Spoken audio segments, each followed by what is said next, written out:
Hmm. I feel as though I need to do a follow-up episode on Jack Hughes and his overall development because I feel as though this kid can definitely get 100 or so points this year, but all has to go well. What do I mean by that? We have a lot to talk about in today's episode, basing it off of another NHL podcast. So buckle up, everybody.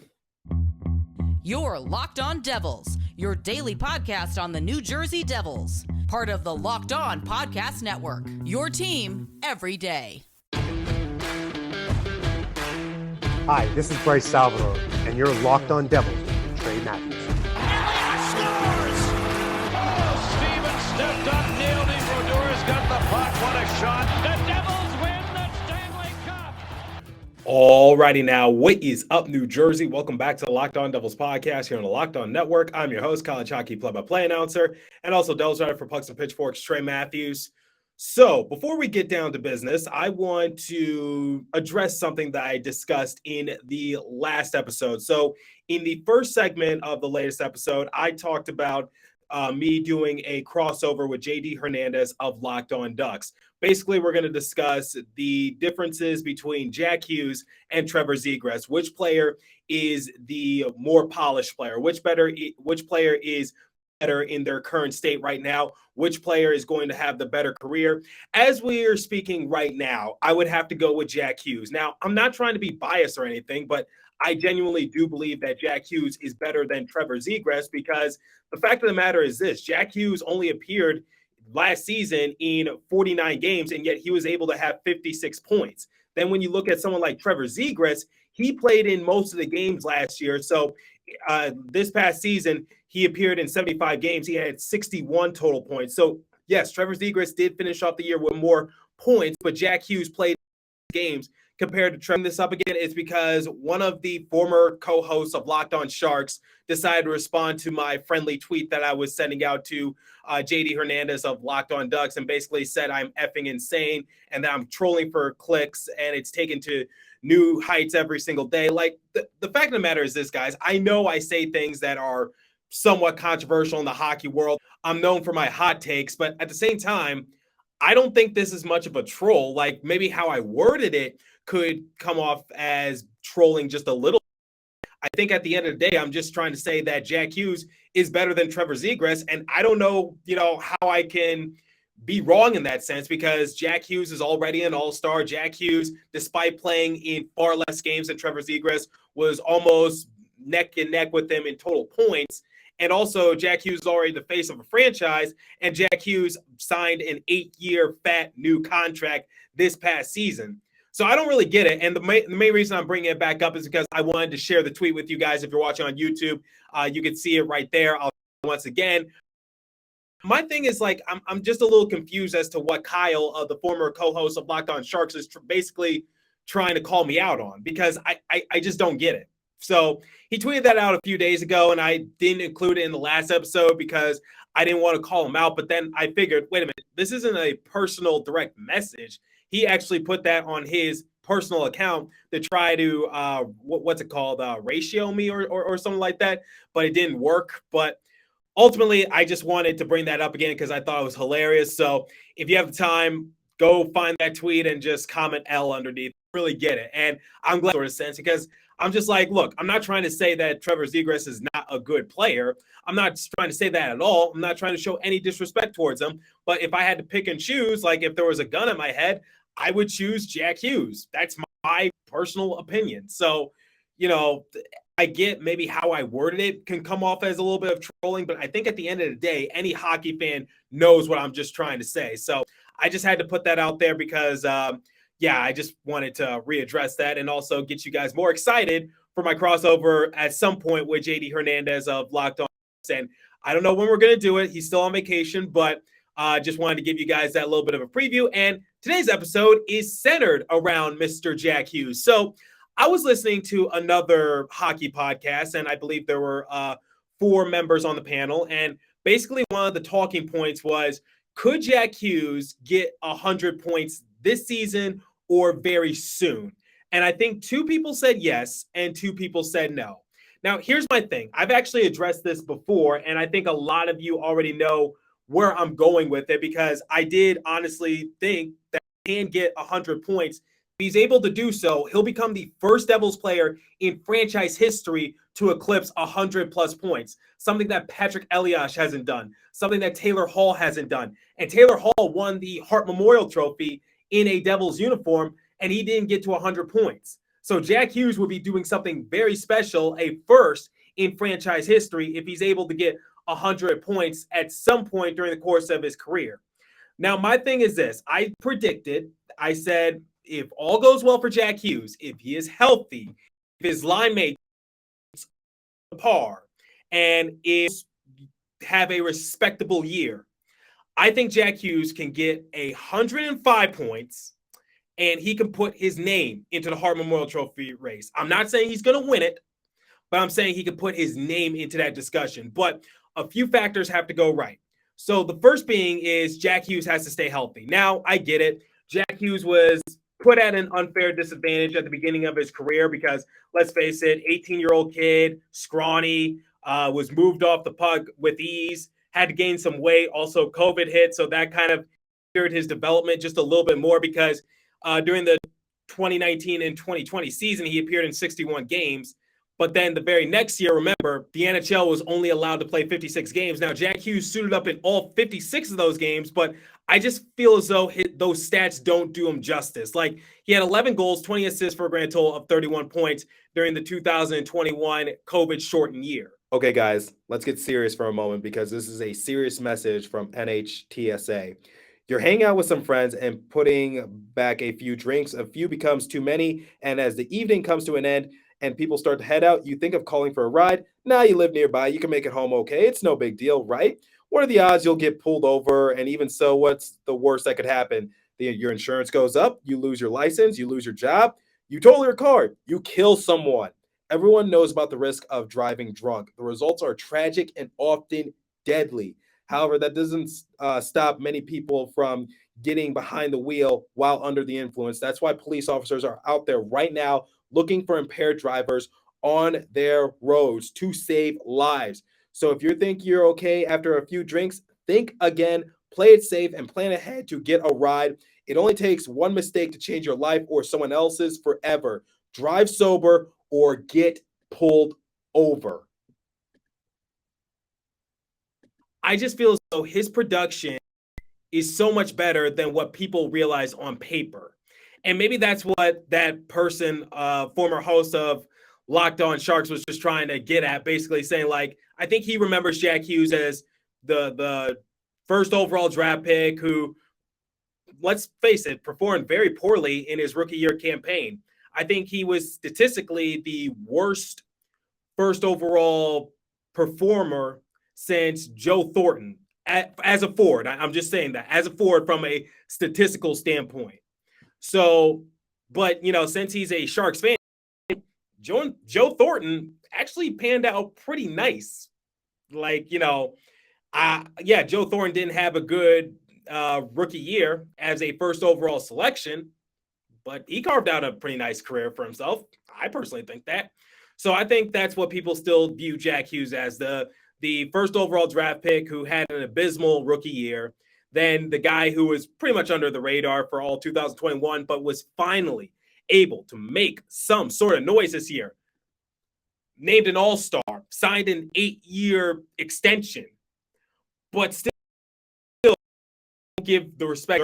And I feel as though, similar to his teammate Jesper Bratt, I think Jack Hughes is going to wake up a lot of people this upcoming year. I believe Jack Hughes, like I said, can get 105 points.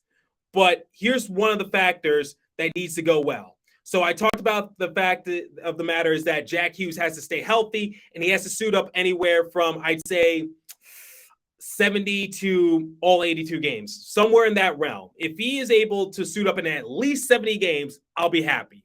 Because, if he's unable to play in all 82 games, at the same time, I feel as though Jack Hughes has to do something similar as to what his buddy Trevor Zegras was able to do, which is suit up in most, if not all, the games. So that way you can give yourself a fair chance to get that 100-point mark.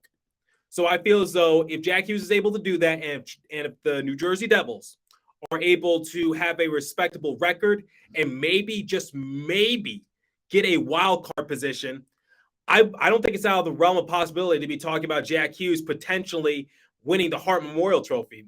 Not as a winner, but maybe in the running. Out there. So the other thing that has to go right for Jack Hughes is his line combinations, because if Sharangovich and Mercer aren't performing up to par, Jack Hughes has a 0% chance of, getting 100 points, because you need your teammates to also help you in that regards. Because let's face it, Jack Hughes is not going to net 100 goals. It's not going to happen. He's not going to net 70 to 90 goals. I just don't see that happening. But I can definitely see him getting a whole lot of goals, but he's going to need some help. So according to Daily Faceoff, here's what they have at 6 for New Jersey Devils. This was last updated on July 16th, 2022. They said Andre Palat at the left wing position, Nico Hischier at center, and Jesper Bratt at the right wing position for our top line, and then Sharangovich, Hughes, and Mercer for the second. Okay, no, and no. There is no way Jack Hughes should be on the second line for New Jersey Devils. Just no way. That's not going to work. Put Jack Hughes on the top line and put Nico Hischier on the second line. That's how that works. Because Jack Hughes is our best offensive player.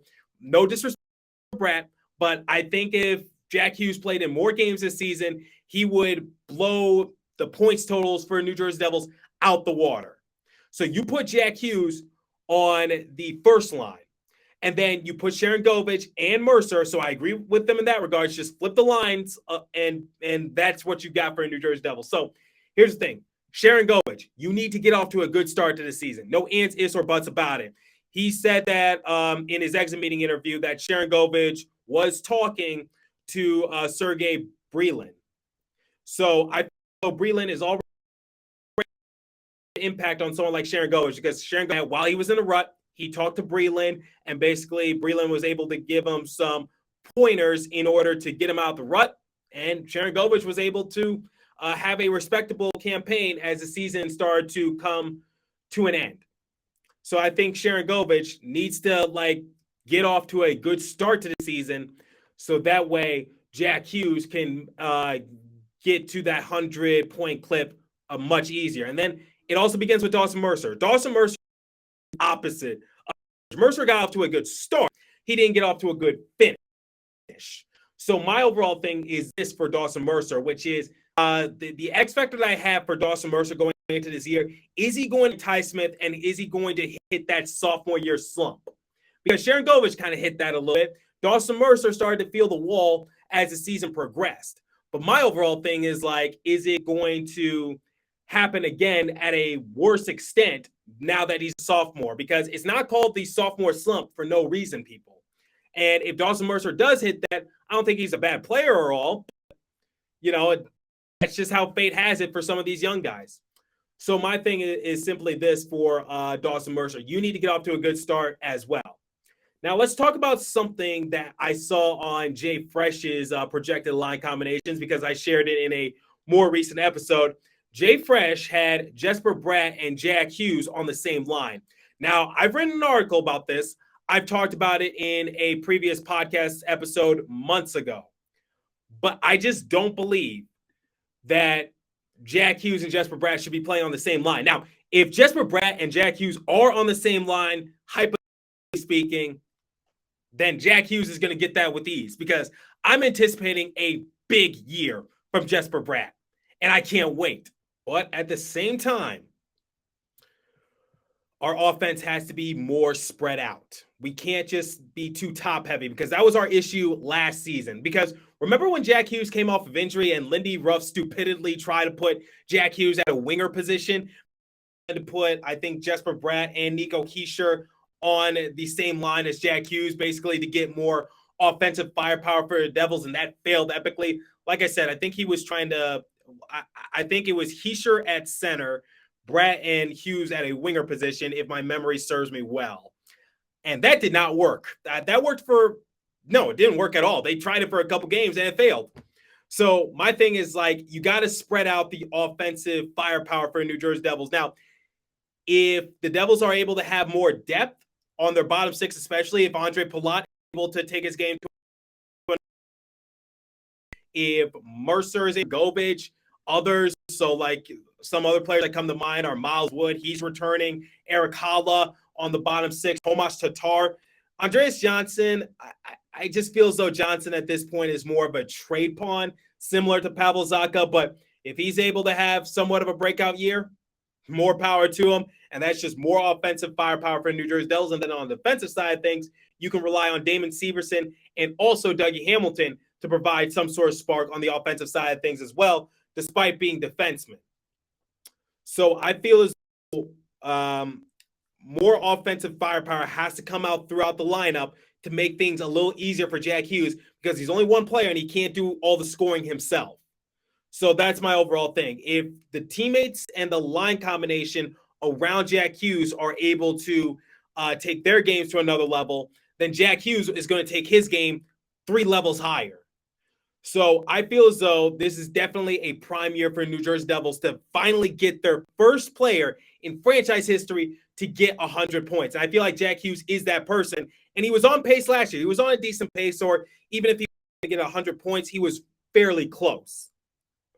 So that's my overall stance with Jack Hughes and the overall 100-point thing, which is got to stay healthy. You got to rely on your line combination. You got to rely on your respective line mates to help you out. So that goes on Sharon Govich and Mercer, who are projected to be on the first line with Jack Hughes. And then you need more depth because maybe if the Devils are able to get that depth, maybe you can put Jesper Bratt and Jack Hughes on the same line and not have to worry about, like, where's the offensive firepower going to come from because you got so many other.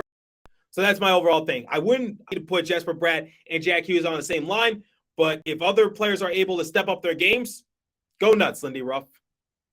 Okay, so I'm going to jump ahead a little bit. So I did say early on in the episode that I do not anticipate Jack Hughes to ever win the Hart Memorial Trophy anytime soon, but I do potentially think he could win it at some point in his career. I just don't think it's going to be this soon. And the reason why I say is, like, there's a lot of up front of him. Obviously, you know, you got Austin Matthews, who is the reigning Hart Memorial Trophy winner. You got Connor McDavid. You got Leon Draisaitl. You got a lot of players. You got a lot of players in front of Jack Hughes who could potentially win it. And, you know, you got some guys who could potentially repeat at winning it or, you know, winning it again at some point in their career. And I just don't think Jack Hughes is at that level yet where he can win it with ease. Or, you know, if he leads the New Jersey Devils to a playoffs and gets 100 points, I just don't see him winning it in that. If he's able to lead the New Jersey to wild card position, like if he's able to, like, make them legitimate playoff contenders, like as in they finish higher in the standings, then he could definitely potentially win it. But my overall thing is this for Jack Hughes. And here's the narrative, because part of winning an MVP in any league, in any sport, is the narrative behind the story, because everyone loves a good underdog story. That's just part of what makes sports sports. So my thing is simply this, like, here's my case for Jack Hughes in a hypothetical other dimension world where the New would potentially put him in a better spot to win Memorial Trophy. So my thing is this, like, this upcoming year, if Jack Hughes is able to lead the New Jersey Devils to a wild card position and the New Jersey Devils are able to make some noise in the Metro and become a legitimate team that could maybe not strike fear into your souls, but maybe it's a team that you start to respect a little bit more. It's like you no longer have them circled on your calendar. You're just like, oh boy, we got to play them again. That sort of mentality, if it makes sense. So that's my overall thing for Jack moving forward, which is that's what I kind of want to see out of him, because that could potentially help him win a Hart Memorial Trophy at some point in his career. I don't think it's going to be this year. I don't think it's going to be next year, but at some point, he's definitely on the right track. I think the first priority for Jack Hughes moving forward is just to remain healthy, because if he's not healthy, then it results in less wins for the New Jersey Devils, case in point this past season, and, you know, it hurts his team. So I think his main priority is to get back into the training room. It's to get back into the weight room, whatever the case might be, make your body stronger, see the trainer, go to your regularly checkups at your doctor's office. Because, the example I brought up was that a player like LeBron James in the NBA, someone who's going on years and years into year 20, I believe, of playing professional basketball, he puts like $1 million into his body alone per year. And that's how he's able to have that longevity. Or look at someone like Tom Brady. I think he does something similar. Like, I know Tom Brady has like a book on how to eat right and how he gets his mind focused for a game. Obviously, that's in the NFL. I'm not saying like put $1 million into it. Take it seriously. Take your body seriously, because if you don't take it seriously, then guess what? You're going to crash and burn, and you're going to continue to go on to the injured list. So my overall thing for Jack Hughes is simply this: take care of your body. Try to play in a full season. The next goal for Jack Hughes is get on the cover of NHL 24, the video game series, because I believe he has the capability to do so. And I believe Jack Hughes definitely has a bright future in terms of just being a great center in this league. And now, when comparing him to Trevor Zegras, once again, Trevor Zegras and all, but I think Jack Hughes is the better case in point right there. Already the face of the franchise, already an all-star. And I can't wait to do a crossover with JD Hernandez to talk more about that sort of issue. So let me know what you guys think about Jack Hughes and his overall development. Do you think he can win a Hart Memorial Trophy? If so, when? Like, what year do you predict that Jack Hughes can win the Hart Memorial Trophy? Like, when is that a possibility? Because, like I said, it's a possibility now, but it's highly unlikely. Like, get your name into it. Finishing in the top 10. Finishing in the top 10, I think that's a huge accomplishment, especially someone who had a poor rookie year campaign, someone who didn't really get the love he deserved during the 2021 56-game year. And then last season, injured for a little more than half of the games, so he wasn't able to prove himself. So let me know what you guys think. When can Jack Hughes just have that big year? I think he can get 105 points. I don't think he'll win the Hart Memorial Trophy, but I think he'll get his name in there. So all has to go well for New Jersey Devils. They can have little to no big injuries, and Jack Hughes has to play in a majority of those games. I think he was on track to do so. So curious to hear you guys. Leave a comment down below. Hit me up on my personal Twitter page at TreyMat4 or the show's Twitter page at Locked On Devils. Curious to hear your guys' thoughts. So as for today's episode, that's all the time I have for you. So thanks for listening to this Jack Hughes centered episode. Continue to stay safe. Have a wonderful day, New Jersey. Go Devils. I'll catch you guys in the next episode. Thanks for listening once again.